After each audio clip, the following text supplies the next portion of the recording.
Dan pencerahan saya berkenaan dengan kenyataan yang dikeluarkan oleh Presiden PAS hari ini apabila beliau mengatakan bahawa bersedekah PAS lakukan tak kira musim. Ini adalah fatwa baru ataupun hujah-hujah baru yang terkini dikeluarkan untuk menjawab isu apabila kita tahu rakyat telah pun memviralkan dan begitu trending mungkin ahli PAS yang mengagihkan wang dan siap bersumpah harus mengundi PAS. Dan apa yang kita lihat kenyataan Presiden PAS hari ini, yang mana beliau berkata sekali lagi menekan bahawa amalan bersedekah yang dilakukan oleh PAS itu bukan sesuatu yang aneh, malah ia dilaksanakan secara tidak bermusim. Kerana terdidik dengan amalan itu, katanya ada ahli PAS atau masuk dalam kalangan wakil rakyat PAS menanggung hutang yang banyak ekoran hikmat mereka kepada masyarakat tanpa memilih sesiapa. Dan apa yang menarik juga, Presiden PAS berkata bersedekah melalui pelbagai platform dan tidak hanya terhad dalam bentuk wang, bahkan turut membabitkan penghematan yang memberikan jentera dan wakil rakyat parti itu. Ya, ini adalah satu yang pada saya kenyataan yang untuk menegakkan benang basah, yang mana jika kita lihat daripada video yang telah pun berlaku itu, yang mana juga kita tahu bahawa pemimpin PAS sebelum ini, sebelum menjadi kerajaan, sebelum bersama dengan Perikatan Nasional, adalah satu parti yang, maaflah cakap, tetapi satu parti yang miskin, yang tidak mempunyai dana yang banyak. Jadi macam mana tiba-tiba apabila PAS berada dalam kerajaan bersama dengan Perikatan Nasional, mempunyai dana untuk diagihkan. Dan dia kata tidak bermusim. Yang mana rakyat tahu, rakyat tidak bodoh untuk diperbodohkan dengan hujah yang begini.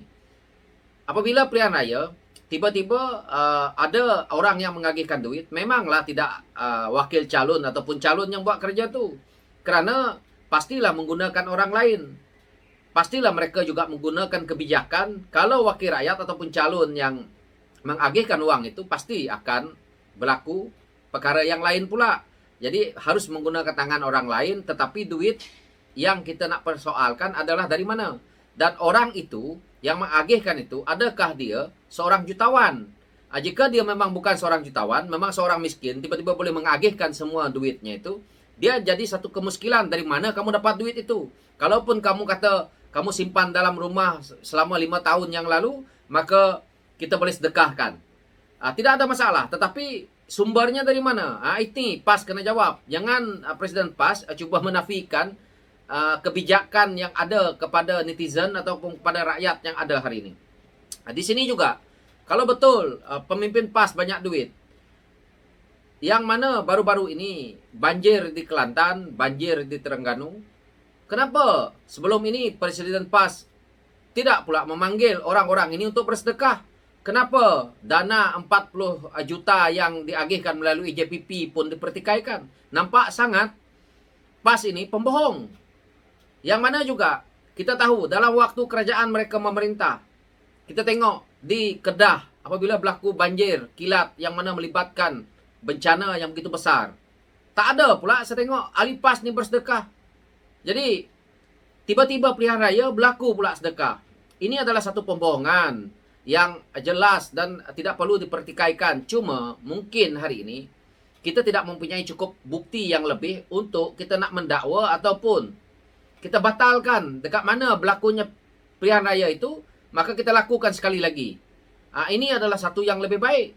Jadi ini puncanya Presiden PAS cuba menafikan isu-isu yang sepatutnya dah salah tetapi dia tegakkan. Itu yang saya kata, menegakkan benang basah. Jadi orang juga seperti itu. Siapa yang nak ngaku berak di tengah jalan? Sama juga kes-kes yang lalu macam kes Najib. Selagi tak ada dapati bersalah, maka belum dikatakan bersalah. Ini juga PAS gunakan, samalah. Jadi hari ini dia menafikan 1000 penafian untuk dia nak menyelamatkan kedudukannya. Pada saya, politik negara kita ini perlu diubah. Jadi pemimpin PAS harus berubah. Dan juga walaon harus juga berubah. Bukan dengan cara memfitnah, penafian yang tidak ada logiknya. Jadi di sini tak ada logiknya cerita yang dikeluarkan oleh Presiden PAS ni. Dia menggunakan agama untuk dia mencucikan benda yang haram. Ini adalah yang kita rakyat lihat. Jadi dia menggunakan agama untuk dia nak mengatakan bahawa kerja itu seolah-olah kerja amal. Seolah-olah Apa yang dia buat itu tidak melibatkan duit kerajaan ataupun duit yang mana kita tahu melibatkan parti bersatu. Di sini dia juga ada menegaskan di sini bahawa kenyataan dia turut mendakwa pihak lawan hanya menghulurkan bantuan secara bermusim serta tidak ikhlas dan mengharapkan keuntungan politik. Laksana ayam yang bertelur sebiji namun berkokok rios kampung. Itu katanya, walaupun dia tidak menyebut secara terperinci. Jadi apa yang dia kata di sini? Bantuan secara bermusim ini. Siapa dia yang buat bantuan secara bermusim ini? Kalau bukan PAS sendiri. Jadi dia bercakap tak serupa bikin. Ini pilihan raya dia bagilah bantuan. Okey. PAS tak perlu nak bercakap banyak. Setiap kerajaan itu 5 tahun. Tahun ini dah banjir. Tahun depan kita tengok. Ini pun kalau peruntukan dikurangkan dan pihak pembangkang tak dapat, tengok melompat lagi ahli parlimen PAS. Tahun depan ada lagi banjir tu. Jadi kita tengok macam mana pimpinan PAS. Bermusim tak lagi. Ada tak mereka membantu? Tak adanya. Jadi kerja nak membohong orang yang mana dia menyalahkan orang lain. Jadi saya lihat tidak relevan dah lah Presiden PAS ni. Sepatutnya Presiden PAS ini ditukar. Tetapi dia pandai mempertikaikan presiden orang lain. Presiden dia sendiri, PAS ni, tak pernah bertukar. Walak lah konon. Jadi inilah hakikatnya, mana ada demokrasi. Parti PAS lah paling tak demokrasi. Dia mainkan isu kaum, dia mainkan isu agama. Jadi saya harap pemimpin PAS kalau keluarkan fatwa-fatwa yang begini, Menteri KDN, SKKM, siasat. Tapi pemimpin PAS ni, seperti Presiden PAS ni, dia bijak. Dia tidak berani sebut nama parti. Dia takut kena saman. Tahu dia takut. Lepas tu bayar duit dekat Sarawak Report, tak nak ngaku. Lepas tu clear, bagi tahu ada terima, siap lagi tunjuk dengan berbentuk cek. Di sini dia juga berkata, berdepan dengan pelbagai cabaran termasuk dicaci. Abdul Hadi berkata, tetap cekal meneruskan hikmat bersedekah pada rakyat. Sebaliknya pihak lawan didakwanya mencuri pula. Ya, kalau betul tak mencuri tak apa. Rakyat ni masalahnya tahu bahawa